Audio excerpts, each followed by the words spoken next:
Okay, ನಮಸ್ಕಾರ. ನನ್ನೆಲ್ಲ ಆತ್ಮೀಯ ಕನ್ನಡ ಬಾಂಧವರೇ, ಕರ್ನಾಟಕದಲ್ಲಿರ್ತಕ್ಕಂಥ ಎಲ್ಲ ಭಾಷೆಯ ಮಾಧ್ಯಮಗಳೇ, ಇನ್ನೇನು ಚುನಾವಣೆ ಹತ್ರ ಬರ್ತಾ ಇದೆ ಲೋಕಸಭೆದು. ಈ ಚುನಾವಣೆಯಲ್ಲಿ ಎಲ್ಲ ರಾಷ್ಟ್ರೀಯ ಪಕ್ಷಗಳು ಅದು ಕೊಡ್ತೀವಿ, ಇದು ಕೊಡ್ತೀವಿ, ಇದು ಮಾಡ್ತೀವಿ, ಅದು ಮಾಡ್ತೀವಿ ಅಂತ ಇಲ್ಲ ಸಲ್ಲದ ಆಮಿಷಗಳನ್ನ ಹೊಡ್ತಾ ಇದ್ದಾರೆ. ಆದರೆ ಒಂದೊಂದು ಅರ್ಥ ಮಾಡ್ಕೊಳ್ಳಿ, ಯಾವ ರಾಷ್ಟ್ರೀಯ ಪಕ್ಷಗಳು ನಮ್ಮ ಕನ್ನಡದವ್ರಿಗೆ ಒಳ್ಳೇದು ಮಾಡೋದಿಲ್ಲ. ಉದಾಹರಣೆ, ನಾವು 70 ವರ್ಷ ಎಲ್ಲ ಅಧಿಕಾರನ ನೋಡಿದ್ದೀವಿ, ಯಾರೂ ಕನ್ನಡದವ್ರಿಗೆ ಒಳ್ಳೇದು ಮಾಡಿಲ್ಲ. ಕಾವೇರಿ ಮಹದಾಯಿ ಈ ವಿಷಯ ಬಂದಾಗ ಮಹದಾಯಿ ನೀರನ್ನ ಕರ್ನಾಟಕ ಕೊಡಲ್ಲ ಅಂತ ಅಧಿನಾಯಕಿ ಸೋನಿಯಾ ಅಮ್ಮ ಹೇಳ್ತಾರೆ.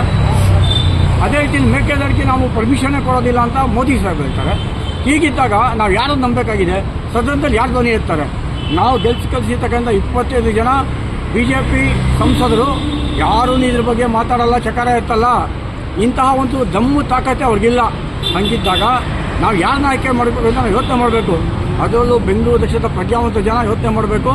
ಮೇಕೆದಾಟು ಯೋಚನೆ ಏನಾದರೂ ಆಗಲಿಲ್ಲ ಅಂದರೆ ಇಡೀ ಬೆಂಗಳೂರು ದಕ್ಷಿಣಕ್ಕೆ ನೀರು ಸಿಗೋದಿಲ್ಲ. ಬೆಂಗಳೂರು ದಕ್ಷಿಣಕ್ಕೆ ನೀರು ಸಿಗಲ್ಲ.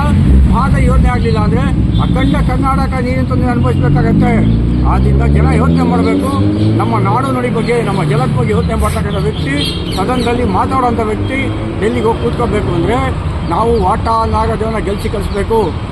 ಕನ್ನಡ ಕುಲಪುಂಗವ ಹನುಮಾನಗೆ ಕನ್ನಡದ ಸಮಸ್ಯೆಗಳ ಒಬ್ಬ ಕುಲಪುಂಗವನೇ ನಮ್ಮ ವಾಟಾಳ್ ನಾಗರಾಜ್. 5 ಸತಿ MLA ಆಯ್ಕೆಯಾಗಿ ವಿಧಾನಸಭೆಯಲ್ಲಿ ಕನ್ನಡದ ಬಗ್ಗೆ ಸಾಕಷ್ಟು ಸತಿ ಧ್ವನಿ ಎತ್ತಿದ್ದಾರೆ. ಒಂದೇ ಒಂದಿನ ಅವರು ಆಬ್ಸೆಂಟ್ ಆಗಿಲ್ಲ. ಇದು ಅವರ ಪ್ಲಸ್ ಪಾಯಿಂಟು.